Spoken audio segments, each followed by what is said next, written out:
What happens when Hollywood's most beloved host meets royalty's most controversial exile? You won't believe what unfolds when Prince Harry steps onto Drew Barrymore's stage, expecting a friendly chat about his latest memoir, only to find himself face to face with the hardest-hitting questions of his life.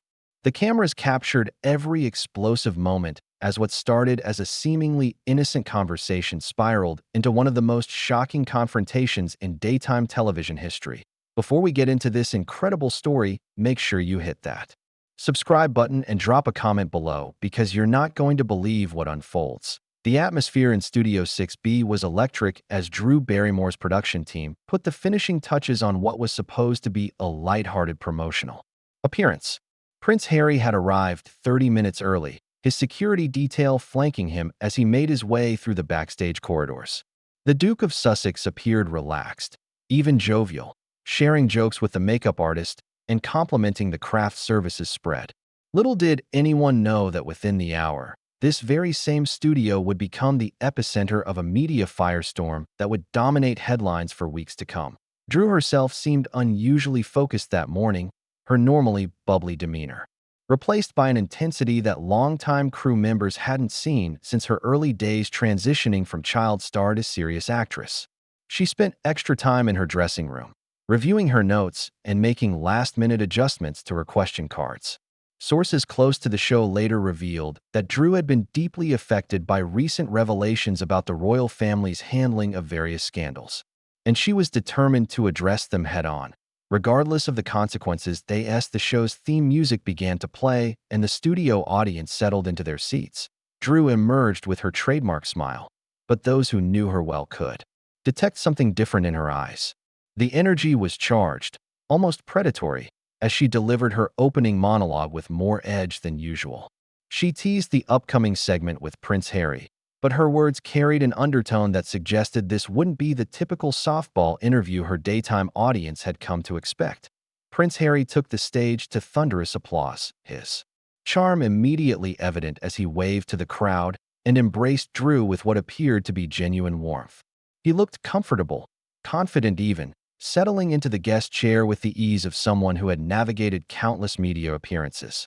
His publicist, watching from the wings, seemed satisfied with the initial reception, completely unaware of the ambush that was about to unfold. The conversation began innocuously enough, with Drew asking about Harry's recent projects and his adjustment to life in California.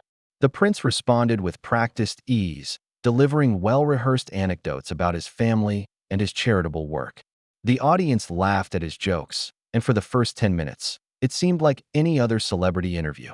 But those watching closely could see Drew's body language shifting, her smile becoming more fixed, her questions becoming more pointed with each passing minute.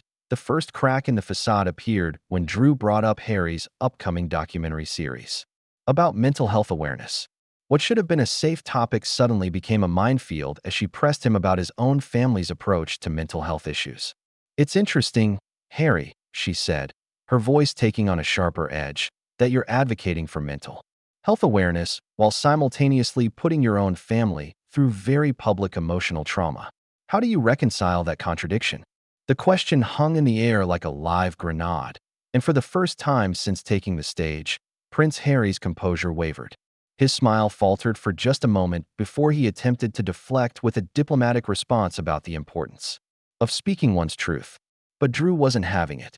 She leaned forward in her chair, her eyes locked on his, and the studio audience could sense the shift in energy even if they couldn't quite understand what was happening. "Speaking your truth," Drew repeated, her voice dripping with skepticism. "That's an interesting phrase. But whose truth are we talking about here? Because from where I'm sitting, it looks like you've been very selective about which truths you choose to share and which ones you conveniently omit."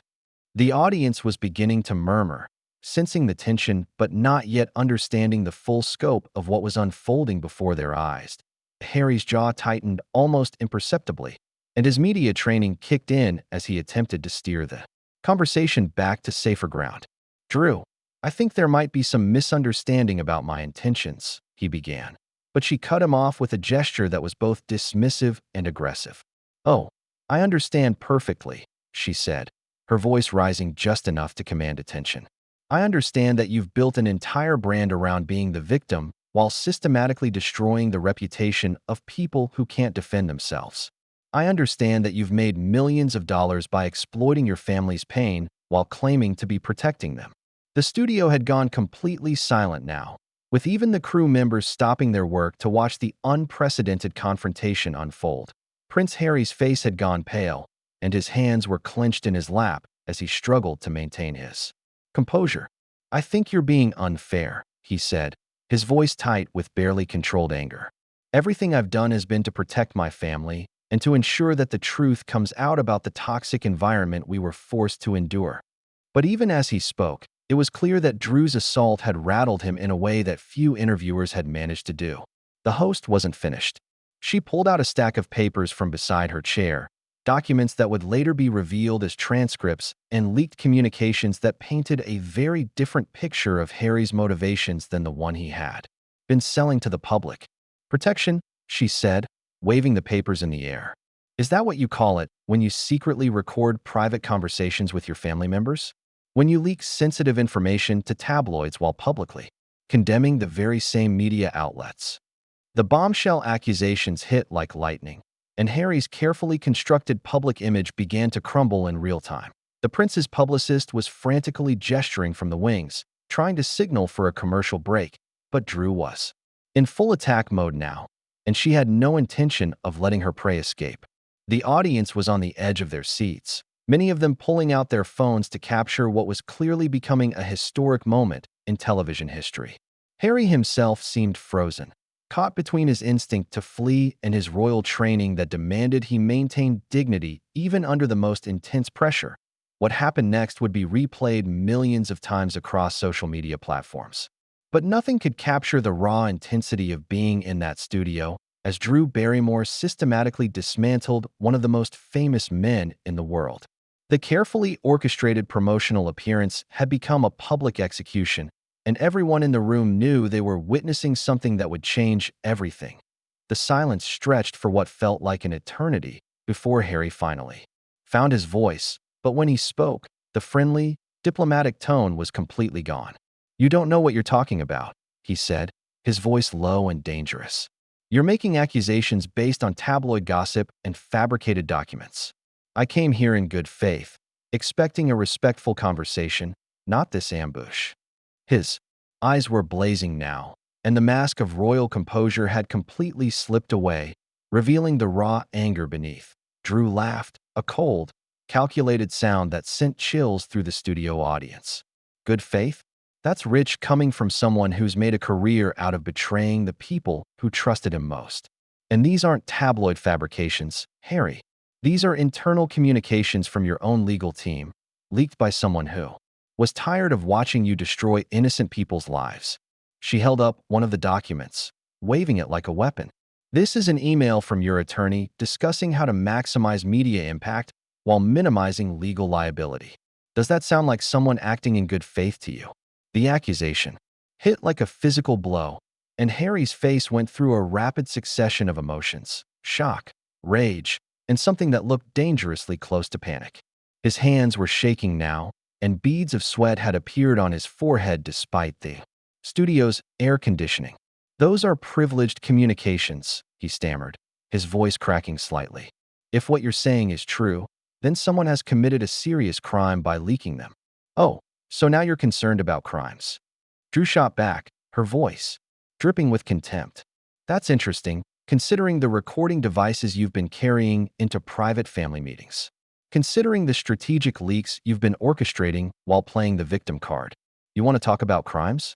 Let's talk about the systematic character assassination you've been conducting against your own father and stepmother." The studio had erupted in gasps and murmurs, with several audience members openly recording the confrontation on their phones. Harry's security detail had moved closer to the stage, clearly uncertain about whether they should intervene. The prince himself looked like a cornered animal, his eyes darting between Drew and the exit, calculating his options. "You have no right to make these accusations," he said, his voice rising to match hers. "You don't understand the complexity of the situation or the years of abuse and manipulation we endured." Drew stood up from her chair, towering over the seated Prince with an intensity that was both theatrical and genuinely menacing. Abuse? Manipulation? You mean like the abuse you've subjected your brother to by revealing his private struggles with addiction? Like the manipulation you've used to turn public opinion against people who can't defend themselves without looking petty? You've weaponized your trauma, Harry, and turned it into a business model. The words hit their target with devastating precision, and Harry's composure finally shattered completely. He shot to his feet, his chair rolling backward as he stood, toe-to-toe with Drew. "How dare you?" he snarled, his voice barely controlled. "You have no idea what it's like to live in that family, to have your every move scrutinized and criticized. You have no idea what it's like to watch your wife being driven to the point of suicide by the very institution that's supposed to protect her. Don't you dare bring Megan into this," Drew fired back, her voice cutting through the tension like a blade. "Because we both know that half the stories about her treatment were exaggerated for sympathy, and the other half were completely fabricated. You've been using her as a shield while you launch attacks on your own family, and frankly, it's disgusting." The accusation about Megan was clearly a step too far, and Harry's face went white with rage. "You're out of line," he said, his voice trembling with barely contained fury. "You're talking about my wife, the mother of my children, and you have no right to question her experiences or her pain. This interview is over." He turned toward the exit, but Drew's voice stopped him in his tracks. "Running away again, Harry? That seems to be your specialty. Run to California. Run from your responsibilities. Run from the consequences of your actions. But you can't run from the truth forever.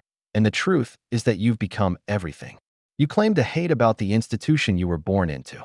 Harry spun around, his face twisted with a mixture of rage and desperation. "The truth? You want the truth? The truth is that I tried to protect that family's reputation for years while they threw me and my wife under the bus. The truth is that I have recordings, documents, evidence of everything I've claimed, and if they want to play dirty, I can play dirtier than any of them ever imagined."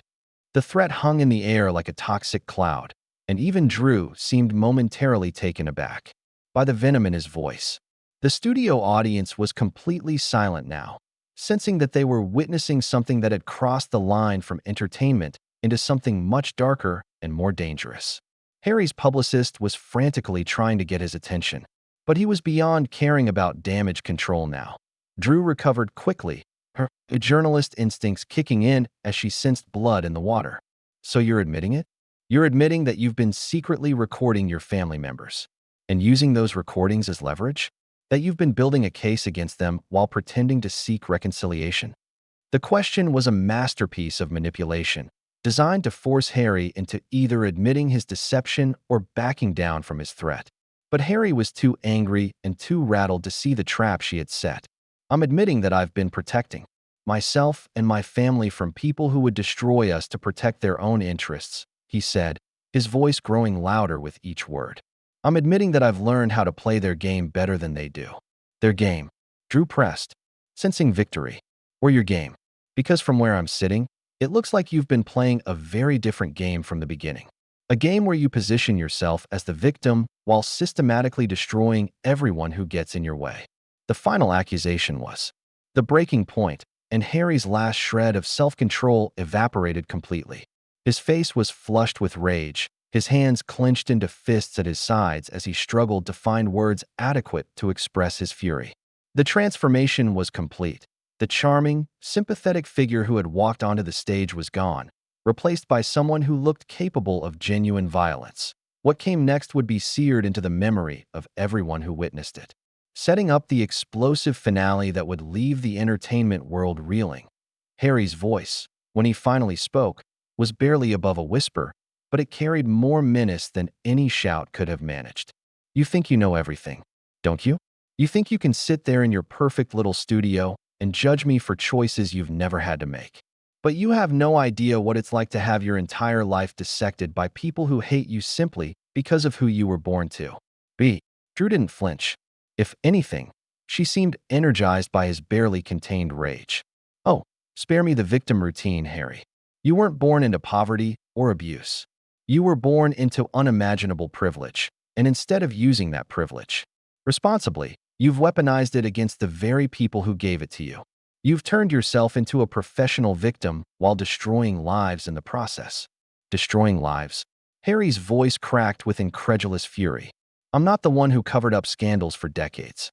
I'm not the one who let my wife be tormented by the press while protecting the real criminals in the family. I'm not the one who prioritized the institution over the people it was supposed to serve. His hands were shaking now, and spittle had formed at the corners of his mouth as his composure completely disintegrated. The studio audience was transfixed, many of them recording every word despite the clear signals from security to put their phones away. Drew's production team was frantically trying to decide whether to cut to commercial, but the ratings were through the roof, and the show's executives were torn between damage control and television gold. Drew pulled out another document from her stack, this one with official letterhead that was clearly visible to the cameras. You want to talk about covering up scandals? Let's talk about the payments you've been receiving from media outlets for exclusive information about your family's private moments. Let's talk about the book deal you negotiated while publicly claiming you just wanted privacy. Let's talk about the streaming contracts you signed while condemning the very industry you were secretly courting. The revelation hit like a nuclear bomb, and Harry's face went through a rapid succession of emotions: denial, panic, and finally, a cold rage that was somehow more frightening than his earlier explosions. Those are confidential business arrangements, he said, his voice dangerously quiet. If you've obtained copies of those documents, then you and your network have committed multiple felonies. Felonies. Drew laughed, but there was no humor in it. Like secretly recording conversations with your grandmother? Like selling private family information to the highest bidder? Like orchestrating a campaign of character assassination against people who trusted you? You want to talk about felonies, Harry? Let's talk about the real crimes here. The mention of his grandmother seemed to trigger something primal in Harry, and he took a step toward Drew that was unmistakably threatening. Don't you dare bring her into this, he snarled. She's gone now, and she can't defend herself against your lies and accusations. But I can defend her memory, and I will not let you dishonor her with your tabloid journalism. Drew stood her ground, matching his intensity with her own. Dishonor her? You dishonored her every time you sold out your family for money and fame. You dishonored her when you used her funeral as a photo opportunity. You dishonored her when you turned her final years into content for your media empire. Don't you dare lecture me about honoring her memory when you've spent years destroying everything she stood for. The words hit their target with devastating precision, and Harry's last thread of self-control snapped completely. You have no right, he screamed, his voice echoing through the studio. You have no right to speak about her, to speak about my family, to speak about choices you could never understand. You're nothing but a washed-up child star who's clinging to relevance by destroying better people than you'll ever be. The personal attack was exactly what Drew had been waiting for, and she pounced on it with predatory satisfaction. There it is, she said, her voice cutting through his rage like ice. There's the real Harry. Not the victim, not the humanitarian, not the loving husband and father.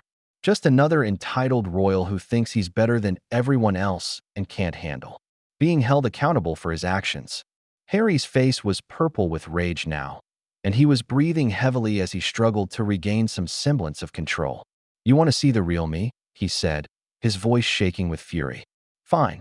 The real me is someone who's tired of being attacked by people who don't have the courage to face their own failures. The real me is someone who's done playing nice with people who mistake kindness for weakness. Kindness. Drew's voice was dripping with contempt. Is that what you call it when you publicly humiliate your stepmother? When you suggest your father is an unfit king? When you exploit your children's privacy for content? That's not kindness, Harry. That's cruelty disguised as victimhood. The studio had gone completely silent except for the sound of Harry's labored breathing and the barely audible whir of the cameras capturing every moment of his breakdown. His security team was clearly debating whether to intervene, but Harry waved them off with a gesture that was both dismissive and desperate. I'm done, he said finally, his voice hoarse from shouting. I'm done with this circus, I'm done with your lies, and I'm done pretending that people like you deserve any respect or consideration. You want a villain? Congratulations, you've created one. He turned toward the exit, but Drew's voice followed him. Running away again, Harry? That's what you do when things get difficult, isn't it? Run to another country, run to another interview, run to another opportunity to play the victim. But you can't run from the truth forever. Harry stopped in his tracks, his shoulders rigid with tension. For a moment, it seemed like he might turn around and continue the fight, but instead, he spoke without looking back. The truth? The truth is that I was trying to protect my family from people exactly like you. The truth is that I believed in redemption and reconciliation until I realized that some people are beyond saving. The truth is that I'm done trying to be better than the institution that created me. With that, he walked off the stage, his security detail scrambling to keep up with his rapid exit. The studio audience sat in stunned silence, many of them still recording as Drew watched him go with a mixture of satisfaction and something that might have been regret.